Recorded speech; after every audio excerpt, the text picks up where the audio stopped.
नमस्कार। आज हम भारत की अर्थव्यवस्था पे बात करने वाले हैं जो एक बहुत ही दिलचस्प मोड़ पे खड़ी है।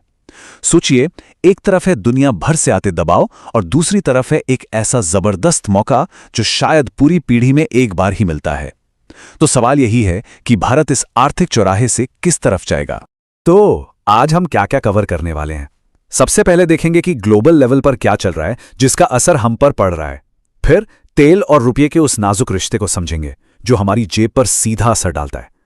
उसके बाद बात होगी एक बहुत बड़े मौके की जिसे चाइना +1 कहा जा रहा है। और हां, हम ये भी देखेंगे कि भारत के सामने अपनी क्या चुनौतियां हैं और आगे का रास्ता कैसा हो सकता है। तो चलिए शुरू करते हैं।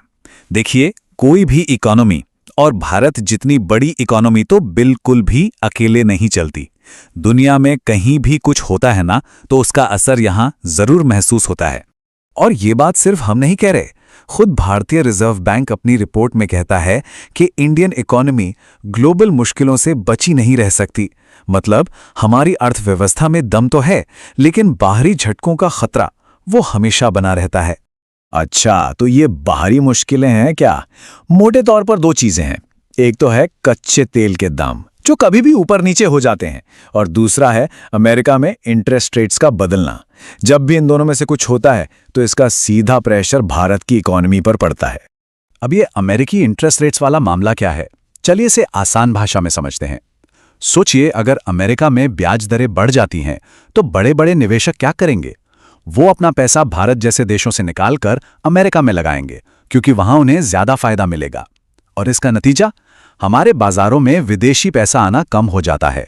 चलिए अब बात करते हैं भारत की शायद सबसे बड़ी आर्थिक कमजोरी की। वो है कच्चा तेल और हमारे रुपए के बीच का रिश्ता। 80%, जी हाँ 80%, ये आंकड़ा दिमाग में बिठा लीजिए। हम अपनी जरूरत का इतना ज्यादा कच्चा तेल बाहर से खरीदते हैं। ये दिखाता है कि हम इंपोर्ट पर कितना ज्यादा निर्भर हैं, और सच कहूं तो यही हमारी सबसे बड़ी दुखती रगों में से एक है। तो इसका असर होता कैसे है? बहुत सिंपल है, स्टेप बाय स्टेप समझिए। दुनिया में तेल का दाम बढ़ा।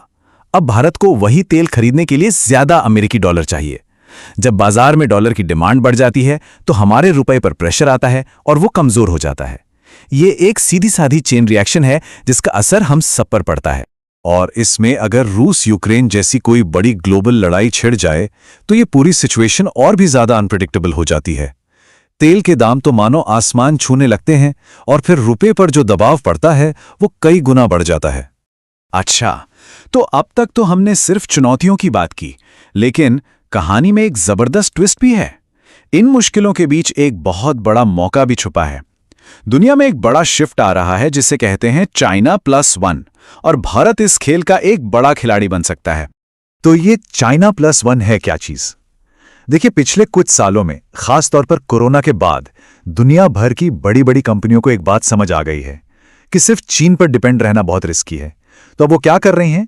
वो अपनी सप्लाई चेन को फैला रही हैं। मतलब चीन के साथ साथ किसी एक और देश में भी अपना सामान बनवा रही हैं, और उस एक और देश की रेस में भारत एक बहुत तगड़ा दावेदार। और ये कोई हवाई बात नहीं है, ये सच में हो रहा है। एप्पल और फॉक्सकॉन जैसी कंपनियां भारत में आईफोन बना रही हैं। गूगल और अमेज़न यहां अरबों डॉलर लगा रहे हैं डेटा सेंटर्स और क्लाउड टेक्नोलॉजी में। ये सब भारत पर एक बड़ा दांव खेल रहे हैं। नंबर्स भी यही कहानी सुना रहे हैं। भारत में जो फॉरेन डायरेक्ट इन्वेस्टमेंट है, जिसे हम FDI कहते हैं, वो 14% तक बढ़ गया है। इसका सीधा मतलब यह है कि दुनिया भर के इन्वेस्टर्स को अब भारत पर भरोसा हो रहा है। वो यहां अपना पैसा लगाने को तैयार हैं। लेकिन हर अच्छी कहानी की तरह यहां भी एक लेकिन है। ये जो इतना बड़ा मौका हमारे सामने है, इसे पकड़ने के रास्ते में कुछ अपनी ही घरेलू मुश्किलें भी खड़ी हैं। तो मामला ये है, एक तरफ है दुनिया का अगला मैन्युफैक्चरिंग हब बनने का सुनहरा चांस, और दूसरी तरफ है हमारे अपने चैलेंज, जैसे कि उलझे हुए नियम कानून, सरकारी दफ्तरों के चक्कर और बहुत ज्यादा लॉजिस्टिक्स कॉस्ट। मतलब किसी कंपनी को अगर एक फैक्ट्री लगानी हो तो उसे परमिशन लेने में ही महीनों लग जाते हैं। जाहिर है, इससे इन्वेस्टर्स का मूड खराब होता है। अगर हमें इस मौके का फायदा उठाना है तो इन मुश्किलों से तो पार पाना ही होगा। और ये भी याद रखना होगा कि इस रेस में हम अकेले नहीं हैं। वियतनाम और थाईलैंड जैसे देश भी जी जान से लगे हैं।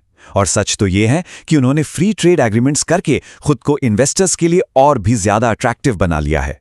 तो अब सवाल ये उठता है कि भारत करे तो क्या करे, इन मुश्किलों और मौकों के बीच से अपना रास्ता कैसे निकाले। जो एक्सपर्ट्स हैं उनका कहना है कि हमें कई फ्रंट पर एक साथ काम करना होगा। जैसे तेल पर अपनी निर्भरता कम करने के लिए सोलार और विंड एनर्जी पर जोर देना होगा। देश में तेल का एक बड़ा रिजर्व बनाकर रखना होगा ताकि अचानक दाम बढ़ने पर हम उसे इस्तेमाल कर सकें।